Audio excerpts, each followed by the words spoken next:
I learned how to play guitar because I told a lie. You see, it was for an assignment in my 8th grade English class. Mrs. Robbins asked us to write a 3-page paper about ourselves on the first day of class. So I went home and wrote about my family, my friends, and what I liked to do when I wasn't at school. And in that paper, I said that I could play guitar. I owned a guitar. It was given to me for Christmas when I was in 6th grade. I learned a few chords on it back then, but never progressed beyond that. And it gathered dust in the corner of my room for like a year and a half. But I said in that paper that I could play it. That sounded better than saying that I had one. And I needed to get this paper to 3 pages in length, so I needed to add little things like that in there. And a few days after we turned our papers in, Mrs. Robbins decided to read some of those papers in front of the class, and mine was one of the ones she chose. A lie I told to up my word count on a paper was now disclosed to 20 of my classmates. And immediately, following class, a friend came up to me and asked me a question. He told me that he was part of a Christian group that met on Friday mornings at the school. Their worship leader had moved to high school and they needed someone to lead their songs. He knew I sang, but he had no idea I could play guitar. So he asked me if I could go and lead worship for them. And I told him that I could, but that I was busy for the next 4 weeks. I figured that would buy me enough time to figure this guitar thing out. So every day after school for 4 weeks, I would go to my room and try to figure out how to play the guitar. Luckily for me, the internet existed at that time. It wasn't as good as it is now, but it was there. So we didn't have things like YouTube where you could find guitar lessons, but I could find chord shapes, chord charts, and message boards that helped you learn how to play guitar. I printed off as much as I could, developed calluses on my fingers, and after a month, I learned to play 5 worship songs that were mediocre on my best day. I showed up one Friday, led worship, and kept doing it every week after that. It's funny that my interest into church leadership and a skill that I still use to this day all began with a lie that I told in an English paper. But if it weren't for the internet and the resources that I was able to find, I don't know if I could have backed that lie up. If I was born 10 years earlier, I may have been out of luck. But because I had access to this wealth of knowledge, I was able to find my way and learn to play guitar. Today, we run into a person who sees a destination that he wants to reach, but he has no idea how he can possibly get there. He doesn't have access. He doesn't have the tools. But then he meets Jesus. And he realizes that not only does he not need the things that he thought he needed, he doesn't actually have to do much of anything at all to have everything he's ever wanted. We see this today in John chapter 5, verses 1 through 15. Which says this: Sometime later, Jesus went up to Jerusalem for one of the Jewish festivals. Now there is in Jerusalem near the sheep gate a pool, which in Aramaic is called Bethesda, and which is surrounded by 5 covered colonnades. Here a great number of disabled people used to lie: the blind, the lame, the paralyzed. One who was there had been an invalid for 38 years. When Jesus saw him lying there and learned that he had been in this condition for a long time, he asked him, "Do you want to get well?" "Sir," the invalid replied, "I have no one to help me into the pool when the water is stirred. While I am trying to get in, someone else goes down ahead of me." Then Jesus said to him, "Get up, pick up your mat and walk."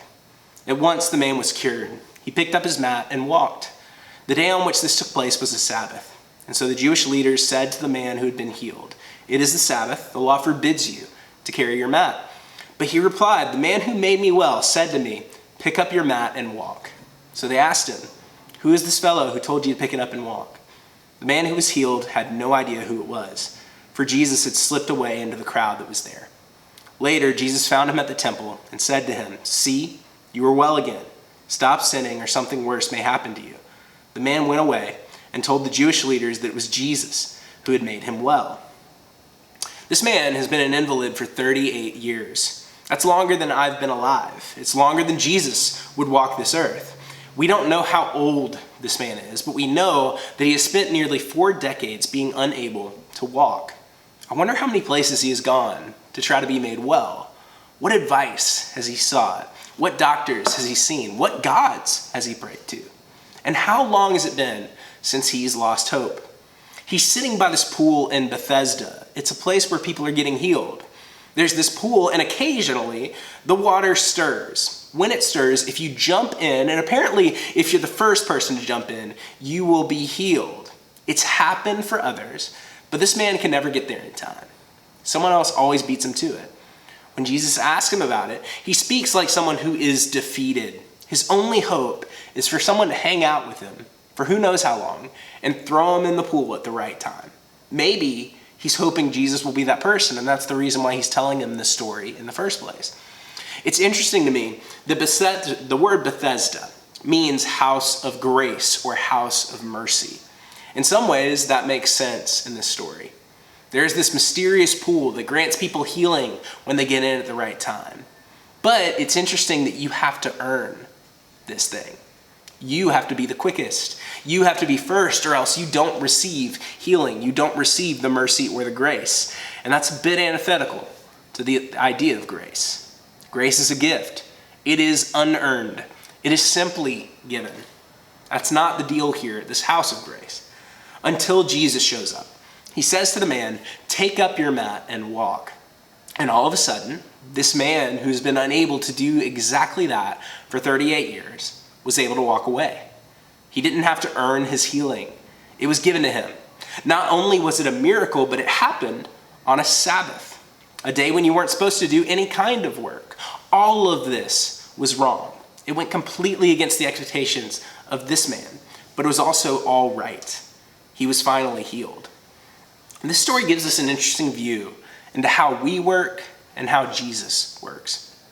See, when we're sick, we all have this desire to be healed, and we're often willing to go to great lengths to make it happen. You see, we believe we have to earn our best life. I'm sure that this man tried all of the normal methods before he ended up laying next to a magic pool with a crowd of other sick people every single day. That's no way to live. You'd rather spend time with friends or family. You could probably get more support inside the city gates than at this pool. But he was here because maybe, just maybe, the water would move in a subtle enough way where he was the only one who noticed, and he could get in first. Maybe he could earn it. Maybe he could find the right fix. Nobody was going to help him. Nobody was going to do it for him. It was his responsibility. And that's not a bad thing about us. It's good for us to work hard. It's good for us to do our research. It's good to take personal responsibility in our lives and not wait for someone to hand something to us, unless the thing that we're seeking is something only God can give us. Because God doesn't want us to mistake his work for our own.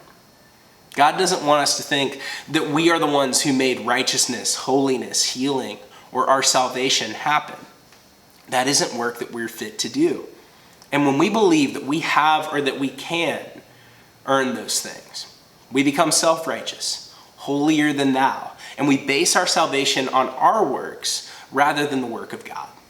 When it comes to things of God, we're like an invalid trying to be first in the pool with all that stuff. We just can't get it done. It's not in our power or strength to do it. If we try, we'll look at the destination for decades and complain about never being able to get there. Or we'll settle for something that's less than God's best. But the good thing is Jesus is all too happy to give us the grace that we need. Jesus has that power. Jesus can do that work. All we have to do is be willing to receive it. This man didn't ask Jesus to heal him, but when Jesus told him to pick up his mat to break the law on the Sabbath day, he responded and obeyed, and it gave him the ability to walk. It gave him the thing that he wanted most in life. He didn't have to earn it. He didn't have to know how to get there or get the jump on someone else. It was simply a gift. It was all grace. If this man had gotten his wish, if he had gotten into that pool at the right time and received healing that way, the story of his life and the message he would pass on to others is with hard work and a little bit of luck, you might be able to find what you need. If someone else had helped him get into this pool, then his story would be that you need somebody else to come along and help you out or else you'll never get anywhere. Instead, he passed on a story that said, when you meet Jesus and do what he tells you to, you receive more than you could ever ask for. I like that story better. It's more attainable. It's more hopeful. It's something we can all do because Jesus is always with us. He's left us with teachings that we can follow, And he's always offering us grace upon grace upon grace. If you are like me, there's something in your life that you desperately want and need from God. I'm not talking about material things or the things that you can earn in this world. I'm talking about the things that matter to God and only come from God. Maybe it's forgiveness for past wrong. Maybe it's to find meaning in this season of life. Maybe it's assurance of his love for you and his presence in your life. We could all grow in an area of grace. And my hope for you today is that you realize that you will never earn that. You can't find it in a certain book or study or practice or sermon or by praying the right way. But you can receive it if you're willing to be in the presence of Jesus and do what he says. And there are things that we can do to engage God's presence in our lives. God's always there, but we don't always notice. He's present when you're busy, when you're wasting time, when you're distracted, as much as he's present with us when we gather together for worship. We pay attention to God. We notice God's presence when we engage in practices that we call the means of grace in the Methodist Church. The means of grace are practices that God has given us to be intentionally in his presence and receive the gifts he's constantly offering us. If you make the means of grace, things like prayer, scripture study, worship, communion, fasting, serving the poor, those things that we do to enter into the presence of God, a part of your life, then you'll receive from God the gift and wisdom that will lead you to your healing and your wholeness. When we engage in these God-given practices, it's like we're opening a door to heaven and meeting God wherever we are. God is endlessly accessible and ever present to us. We just have to be willing to put ourselves in a position to notice. But it's not just about doing the practices. It's also about the way that we enter into those practices. When you and I pray, read scripture, worship, fast, and serve, we can't do it so that we can be good enough or so that we can manipulate God into giving us the thing that we want. We have to do it so that we can simply spend time in God's presence. Because when you come into God's presence and receive what he wants to give you, it'll be better than anything you could have asked for on your own. It isn't about your effort or your earning. It's about your awareness of his presence and your openness to his call. God's presence is a house of grace, and we're all welcome to enter any time. So my hope and my prayer for you is that you will walk through that front door and see what God has to give you. Thanks for joining us today. I hope that you found that message insightful. If you would like to make a donation, you can either mail in a check, give online, or join us in person for our 9 a.m. service. Thanks and have a great day.